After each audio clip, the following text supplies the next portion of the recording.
আপোনাৰ পৰা আৰু আকৌ গান বিচাৰিছেনে আপোনাক লিখিবৰ কাৰণে কৈছেনে? জুবিনে মোৰ পৰা গান বিচৰা নাই, কিন্তু এটা কথা সেই শদিয়াত দীঘল ব্ৰহ্মপুত্ৰ ব্ৰিজখন অপেনিং হৈছিলে নহয়, প্ৰথম ব্ৰিজ ব্ৰহ্মপুত্ৰ প্ৰাইম মিনিষ্টাৰ আহিছিলে, তাত বিৰাট মিটিং পাতিছে। তাত শদিয়া ল'ৰা আমাৰ এইটোৰে এটা ৰুমত আছিলে, তাত 2-3টা ল'ৰা পঢ়ে আৰু কিবা বিজনেছ কৰে। মোৰ লগত দোস্তি হৈ গৈছিলে। মই লিখোঁ বুলি জানে সি, মই কবিতা লিখোঁ। সি মোক ধৰিলে, আপুনি আমাৰ এই ফাংচনটোৰ কাৰণে এটা গান লিখক। বোলে আৰে প্ৰাইম মিনিষ্টাৰ আহিব, ইমান লাখ কোটি কোটি মানুহ গোট খাব, তাত মই কি গান লিখিম? তাৰপিছত তেওঁ ক'লে নহয় আপুনি লিখক।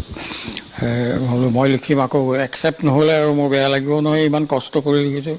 তেওঁ বোলে নহয় মই দায়িত্ব লৈছোঁ গানৰ, মিউজিক ছাইডটো সি কৰিব মানে, ইয়াত সি মিউজিচিয়ান, গোটেই মেচিন লৈ বহি থাকে, আপুনি লিখক।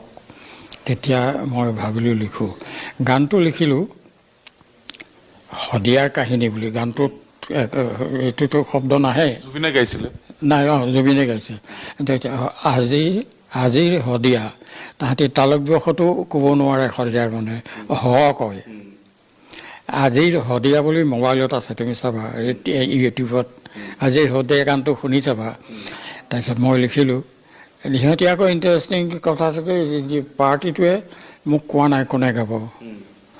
মই ভাবিছোঁ অইন কাৰোবাক ক'ব, কাৰণ জুবিনে গাবলগীয়া হ'লে তাহাঁতি চব মানুহে মোক কয় এই আপোনাৰ ল'ৰাই গাব, এনেকৈ কিবা এটা কয়, একো কোৱা নাই। তাৰপিছত গীতটো হৈ গ'ল, মই ক'ব নোৱাৰিলোঁ জুবিনে গালে।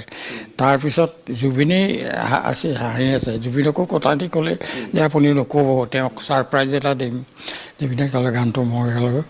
তেতিয়াহে মই গানটো শুনিছোঁ। এইটোৱে তাতে আছে, এইটো 2টা গান হ'ল। 3 নম্বৰ গান